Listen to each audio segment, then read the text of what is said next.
gotta say it again. It's Shantae Brown, Sugar Talk on the Black Unicorns. Y'all, I'm gonna talk about the sexual healing update because I think that if you haven't been watching my show, you don't know why I talk openly about masturbation and all these different things. And it was another experiment that I thought would help me because I have been through sexual assault over, it was like 15 sexual assaults. And it's a lot for one person. That's why I say my life is unique. Because I don't know this motherfucker that's following me. I don't know what the fuck going on. I know some of it got to do with my writing, my poems. And the other thing is, I noticed I started watching Grownish. Second season is just like my fucking life. Like, it's like, are y'all actually like listening to my show and putting it to the Grownish thing? Anyway, those are my stories. That's what I'm trying to tell y'all. Like, that shit is really pissing me off because those are my fucking stories. Like, that's my fucking life. Like, it's like every show got just a little bit of something about me in it. Like, I'm supposed to be this character. Thank you, because hats off to Yara Shahidi. But, y'all, I don't like it. I like it, but I don't like that I'm part of it. I want to be able to write for myself. I don't want other people writing for me. And that's the whole thing, too. Like, that's why I knew they were listening in my car and stuff. Listening in my house, all that different stuff. And I'm starting to press charges because the next person that called me, this lady said she came to my house. So, she's supposed to be the DCFS lady. She done came into my fucking house. What the fuck she doing in my house? And I'm like, okay, so when you call, go ahead and leave your name and send me a picture of yourself so I can go ahead and press charges because I did not give you permission to be in my fucking house. So you broke and entering. And if my landlord was in here, I'm pressing charges on him too because I already sent him a message to tell his ass, don't bring his ass in my fucking house, and I'm not here. So, let's go back over everything else. Now, right, whether it's a state emergency or not, you're not supposed to be in my fucking house. So, let's talk about the sexual healing part. So, the sexual healing part is, since the sexual assaults, I was not able to like press charges or anything. I have been to the police stations. I've tried to do a lot of stuff. Some stuff has reached statutes of limitations. When I was on the phone with the cops, the police officer said, still come in to tell what's going on because you see, it could corroborate with somebody else. Somebody else could be having a problem. The other part I think about this is a lot of women are being embarrassed like, oh my God, how could that happen? Because they set it up, honey. It's not nothing else that could happen. It's not that you need to be embarrassed. It's because they set it up. Because they set you up to make you think that you were so sexually attractive that they had to rape you. And that's not true. So, because I came out and said something about it, and that was the person that set it up, he knew that I would be the one to tell. So anyway, they used to tell me little stuff like, on campus and stuff. And I used to just keep it to myself because I was really depressed. So, from that point, I thought to myself, I'm a grown-ass woman. I'm a grown-ass woman, and I deserve a real sexual relationship. I deserve a real relationship again. Now, the problem with that is that they forgot that I had real relationships before they started raping me. They forgot that I had a boyfriend that I didn't sleep with until a year later. They forgot that I had men that took me out and wine and dined me. They forgot that I had a life before them, okay? So they thought that they was going to capture me in the life of a hoe, right? And whether I wanted to be a hoe or not, they was just going to make me into a hoe.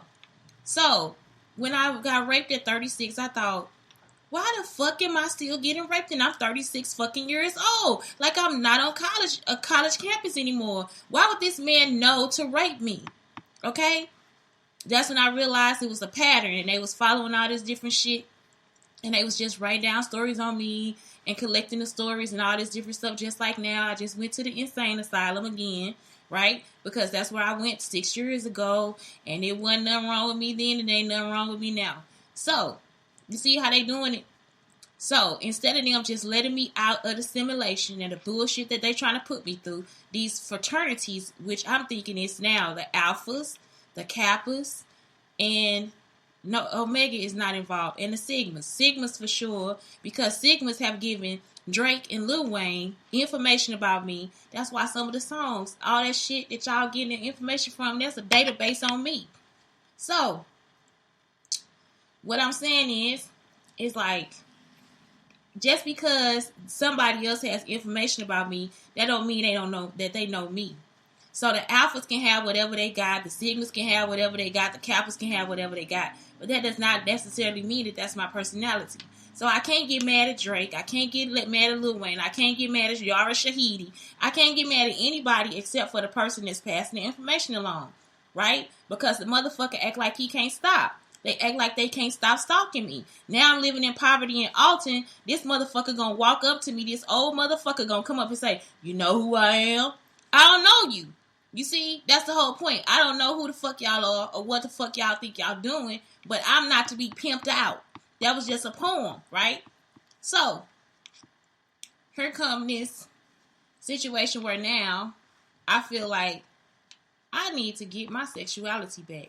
Not to be 36 years old and raped like I'm on a college fucking campus, thinking that that's a fucking fantasy of mine, and it's not. So, I had to start to think about my own sexuality, because if not, they will stifle your entire sexuality. Being raped is not a situation where you want to continue to have sex, because you can't trust people.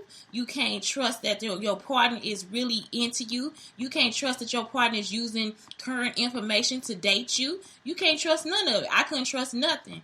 So I had to, and I think what's her name? Nessa Safiri speaks about this, about how you might have dryness. You'll have, you see, because basically you have PTSD. Fuck all that. It ain't nothing about your vagina that's the problem. It's everything that has to do with your mind. And your mind will be telling you that this person is not safe, that the sex that you're about to have is not good, all these different things. And as a healthy person, sex needs to become part of your lifestyle, whether you think so or not. Sex is an actual healthy part of your lifestyle, especially as an adult. Because sex is not only for pleasure, sex is not only for reproduction, sex is also for pleasure. It's also like, it's a massage. It's something that soothes you. It relieves stress. It does a lot of stuff for you. And so you'll get to the point where you sit up here dry and old, and really y'all young, dry and young, and you ain't had no sexual partner. You ain't had nobody touching you or caressing you or nothing. And then you want to be hard to life and all that shit. Then you end up dying of a fucking heart attack because ain't nobody fucked you in a long time. And I'm just going to keep it real like that. So what I did was I set out and said, nope, I'm not doing it. I'm going to create my own fantasies. And I had my top 3, which now is 4 because Baratunde Thurston is in there. But I created those fantasies because I had to get a grasp or a grip on the reality that was really mine. Like, I'm not going to let these men come into my life and take over something that had nothing to do with them in the first fucking place. My pussy did not belong to them. My pussy belonged to fucking me. And so that's when I decided, okay, well, you know what I'm going to do? I am going to go back and I'm going to create my fantasies and I'm going to masturbate. And I'm going to see how it would react to me and my sexuality. Because I wanted to see if I could still get turned on. I wanted to know if I could still get moisture in my vagina and all these different things. And I know it's like really, but I'm telling y'all, because some women, they still go through it because of what they did. I'm not the only woman that they set out to fuck over and over again for no fucking reason. You see? Because I'm still fucking hurt. That shit don't heal. That's PTSD. That's why y'all motherfuckers owe me some fucking money. But anyway, as I was saying, so I set out to just go ahead and do the masturbation part and make sure that I chose men that I was likely attracted to. So that's when I started doing the Man Crush Monday. So the Man Crush Monday turned into, let me choose men that I would be attracted to for different reasons. And so I chose these men. Like, I like Jamie because he reached his self-actualization. Actually, all the men I chose reached self-actualization. And the one that you would think would be the most successful, which is Baratunde, he's probably not as successful as he could be at this point. Which then leads me to think about the theory about how smart people never really get paid the money that they need to be paid because people trap them into situations that they don't need to be in. And that is something where you have a bunch of dumb people around one smart person hovering to steal their fucking work. And that's all I'm trying to tell you. So, anyway, that's another theory that I'm working on now. But and I think that one has already been paved and true and everything. Most people that have intelligence do not want you stealing from them. I would rather do my own fucking work. I don't know why y'all think that, or what the fuck y'all came from, or what the fuck kind of drugs y'all on, or if y'all still in like some kind of world where you think that I belong to you, but I do not fucking belong to anybody. This shit is pissing me the fuck off. That show is not for you to do that to me. I hate it. I don't give a fuck how much you want to praise some goddamn body. You fucking raped me. Then you sat up here and took fucking writing and shit from me and raped me a fucking again. That's my fucking sexuality update. They raped me over and over and over and over again. And nobody is stopping them from fucking raping me.